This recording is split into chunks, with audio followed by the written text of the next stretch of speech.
तो देखो ये बनवाई मुझे किसी अटा तो मुझे 250 ग्राम पाखापाखि अटा नहीं 2 कप अटा नहीं आप जी क्वांटिटी बनवा चाहिए आप नहीं पारे। तो यार मसला को देखी नियंतु एटी मु नहीं गोटे छोट साइज पियाज गोटे कंचा लंका गोटे इंच पाखापाखि अदा 5टी रसुणर कोला टिके जीरा एवं टिके मु नहीं जुआणी 8-10टी गोलमरीच आपन जदि लंका अधिक पकेवा चाहिए पकई पारे। तो ये सब जिनस को पकाई आम यार गोटे फाइन पेस्ट करवा। तो ये आप चाहिए तो गोटे चामच बा 2 चामच पानी मिसाई फाइन पेस्ट करेंगे। जदि आप गोलमरीच को चाहिए तो आप गोलमरीच गुंड भी यूज करेंगे।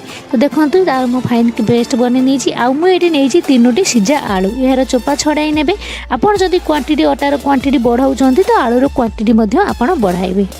कि सब बेले देखिए आप जो मसलाटा कले पूरा फाइन हवा दरकार नहीं तो आपको पूरीटा फुलबनी आ गोलमरीच देखिए जब गुंड ना हम ये भल कि तो आप गोलमरीच गुंड अलग से गुंड करके आड़ करेंगे। जो आलूटा सीझे से पकई ना और यार गोटे फाइन पेस्ट आम करदे। तो देखिए आप जपरी खंड खंड न रहा पूरा फाइन पेस्ट हम ताल जाए आम रुटी बढ़िया से आम पूरी फुल। तो देखो ये फाइन पेस्ट एवं मोर पूरा कर देखिपे आपन चाहिए तो आप ग्रेड कर आलू को पकई पारे। कि एपर जब करेंगे तो बहुत सहज हे। तो सही आप जो मसला करेंगे से मसला पकई आलू को पूरा ग्राइंडिंग करने आ जदि भी नहीं तो आप चाहिए तो अलग अदा रसुण पेस्ट भी आड करेंगे।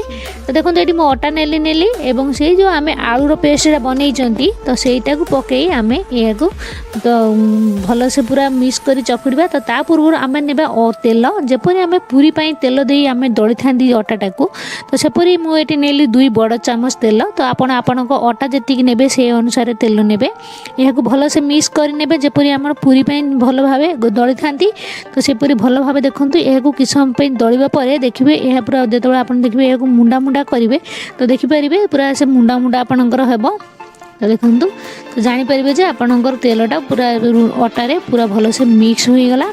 तो ये आम कौन करवा ना जो बाटिकी रखी आलू को आ मसाला को ताकू ये पकई आम यह भल भाव चकुड़ा। तो धीरे धीरे अल्प अल्प आलू दे चकुड़े पेस्ट दे नहीं तो आपंकर पानिया भी हो जाए आप जी दरकार आलू आड़ू पकाइबे। आ जदि भी सर्ट है आप जस्ट पानी देकी चकुड़ी पारे। आप चाहिए तो एपरी भी करेंगे नहीं तो आउ टे मसालादार करने ये मुझे गोटे चामच मुझे गरम मसला आपन लंका गुंड नियंतु आपन टेस्ट अनुसार जी लंका गुंड नौकरी और यह ने आम स्वाद अनुसार आम ने लुण और नियंतु किसी धनिया पत्र पूरा कुनी कुनी कर धनिया पत्र को काटिबे नहीं तो आपन पूरी भी भल से फुलबनी। तो धनिया पत्र बदल आपन कसरी मेथी भी यूज करेंगे। जदि एत मसला आपन दरकार नहीं तो आपन जो ग्राइंडिंग कर खाली आलू ताकू पकई पारे। देखो आउ टे मोर ये आलू पेस्ट दरकार पड़ो तो मुझे आउ टे नेली।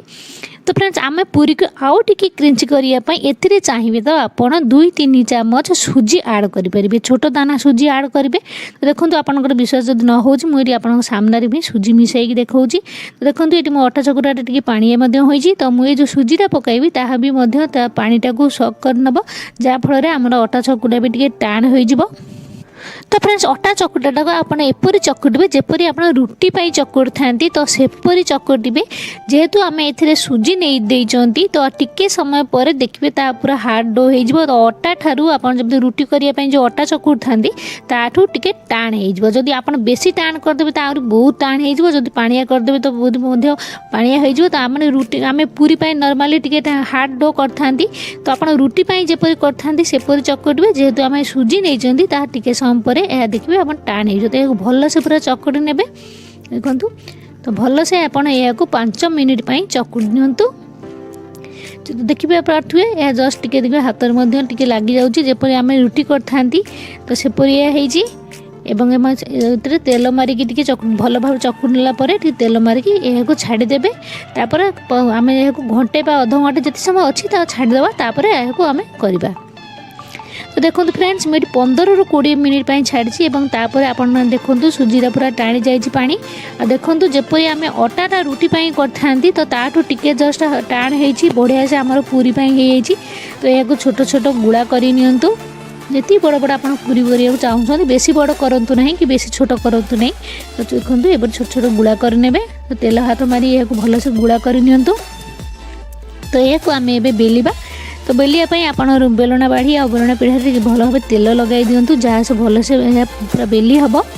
तो फ्रेंड्स मत ये पूरी टी भल से गोल कर बेली आसेनी तेणुक मुझे अलग स्टाइल गोटे पूरी बेले लंबा लंबा पूरी जार वीडियो भी मुझे अपलोड करछि आपण मैंने देखी नेबे। देख जदि गोल न हो तो से सॉरी। तो मुझे देखो यहपरी बेलुची जेपरी भी बेलिने आपन पूरी फुलब मुझे फुलैकी आपण देखाइबी। आ जदि फ्रेंड्स आपन चाहिए तो आपन जदि भल गोल पूरी दरकार तो आपन ये बड़ साइज कर बेलिबे। आ बेली सारा पर आपन किसी गोटे क्याप्रे हो टिफिन मुंडी हो धारा थी तो से काटिकी ताकू गोल करें नाई। तो देखिए मुझे आपण देखाइबी लंबा पूरी किपरि बेला जाए जहाँकि बहुत ही सहज बेलिबा यह समस्ते बेली पारे। आपड़ जेपरी भी बेलतु साहा आपण पूरीटा बहुत ही बढ़िया से फुलिब मध्य। तो चलते मुझे आपण देखईदेवी लंबा पूरीटा आम जो बेलती आम किपरि बेलती मुझे आपण बेली देखी। तो देखो भंका मका मोर टे हो तो देखो मुझे आपको देखा देखो यहीपरि लंबा कर बेलिबे जस्ट देखूँ। तो तेल मारे यहीपरि लंबा करेंगे एपट उल्टे देवे तो यहीपरि लंबा करेंगे। तो एपरी पूरी बेलिया बहुत ही इजी होता है। आपण पूरी बढ़िया से फुली थाए। तो आप पूरी जो बेलुंट तो आप ध्यान देवे जब छिड़ी न जाए। तो देखो ये मुझे तेल गरम कर आम पूरीटा को छाणा तेल मोर भल से गरम हो। तो पूरी छाणला बेले आप तेल गैस को टे हाई टू मीडियम रखिए बेसी आप सिम करेंगे स्लो करेंगे। तो देखो फ्रेंड्स आम पूरीटा केते बढ़िया से फुलुची मु पूरा गोल गोल भी करि पारनी तथापि बढ़िया से फुलुची। आपन ऊपर ऊपर यहीपरि गरम तेल टे पकाई दिंतु जहाँफल यह बहुत क्रिंची हम। तो देखो तो मुझे ये लाल लाल बेलुची कारण मो पिला टे लाल लाल पूरी खाइबा भल लगे। आपड़ जदि एते लाल न करने को चाहूँगी तो आप अल्प हो तो आप बाहर करें।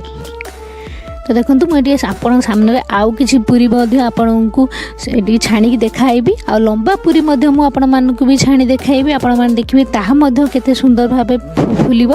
तो बढ़िया से फुलिब आ बढ़िया टेस्ट यार लगे पूरा मसालादार पूरी आपण खाइबे। आपण पिला माने भी खुशी होइजिबे घर सबु सदस्य भी खुशी होइजिबे बढ़िया लगे। तो देखो ये मुझे छाणी नेली एबे मु आपण मानकु लंबा पूरी मु जो बेली थी ताकू छाणी देखेबी। तो देखो फ्रेंड्स जदि आप पूरी बेलिया को असुविधा होची आपण बेली पारु ना गोल गोल करी आपण एपरि लंबा बेलुंतु आपण जेकोसी पूरी बेलुचंदी तो एपरि जदि बेलिबे देखिबे आपण को पूरी बढ़िया भी फुलिबो। तो देखंतु एपरि करी ऊपर ऊपर तेल टिके पकाइबे एवं देखिले केते सुंदर फुली गला। तो आउ गोटे देखंतु मु आपण मानको से छाणी देखै देबी।